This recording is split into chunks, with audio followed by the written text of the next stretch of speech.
Danny 啊，頭先啊你講過有少少指板嘅問題啦，即係話個指板佢嗰個木質唔好咧，就會彎啦，我哋撳就撳得好辛苦啦。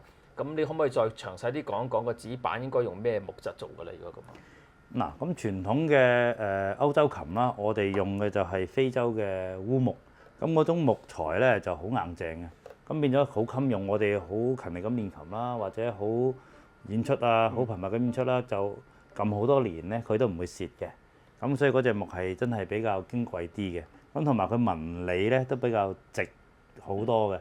咁佢喺變形嗰度咧，幾乎係冇乜點有太大嘅變形啊。咁所以喺非洲咧有好多藝術品咧係用烏木嚟做雕刻嘅。咁如果我哋一般嘅提琴生產商啦，咁就都係成本問題、成本效益問題啦。咁有啲人咧就會用咗係學名叫做黑檀嘅一種木咧，去代替呢一個烏木指板。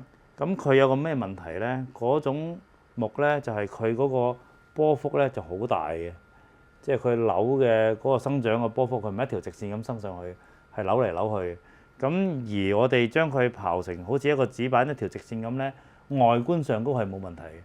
咁但係經過時間嘅變化或者濕度嘅變化咧，佢係會成個指板扭歪、扭彎嘅。咁如果佢扭咗上去嘅話咧，咁就好似頭先阿吳老師咁講，哇！我中間撳到好辛苦，撳到手指都流血。咁但係如果佢扭咗落去嘅話咧，就出現個問題啦。我呢邊撳，原來佢已經掂到條線啦，已經。咁所以就一拉起上嚟就出雜音啦。咁所以佢變形都唔係一件好事嚟嘅。咁就依家就有啲叫做高級少少嘅手工琴啦。咁佢哋就用咗另外一隻木叫做白楊木嚟做呢個指板嘅。咁個名就叫白楊啫，但係其實佢都係黑色嘅。咁佢本身你刨出嚟咧，會有些少白色嘅紋路嘅。咁所以可能啲木材嗰啲人就叫做白楊。咁當然啦，生產商梗係喺佢出貨之前化妝少少嘅，將個指板油到黑咪掹。咁你睇上嚟，哇，好似烏木嗰啲指板咁樣，咁都係可以用嘅。咁因為我哋初學啦，所以都未必要去到咁早時期就咁初期嘅就用到烏木咁矜貴嘅木材嘅。嗱，阿 Danny 真係唔該晒你啦，就講到咁多知識俾我睇。咁啊，即係其實我聽完之後咧，又唔記得晒啦。實在係好複雜嘅，其實。咁我覺得啊，即係如果係初學嘅你初學嘅去買個琴，如果你照翻頭先阿 Danny 講嗰啲規格，咁呢個琴唔會太過差啦，係咪？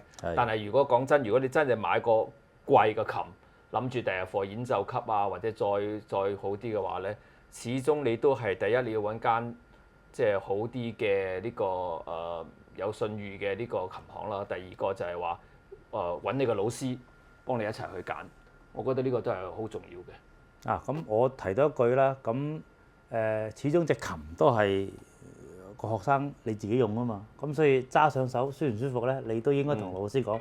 揸上去，哎呀好辛苦啊，你要講清楚。即係老師有可能拉得好好，佢覺得好容易嘅琴，未必對個學生嚟講。所以大家互動下係好事嚟嘅。好，好，唔該晒你，咁啊，好，Thank you。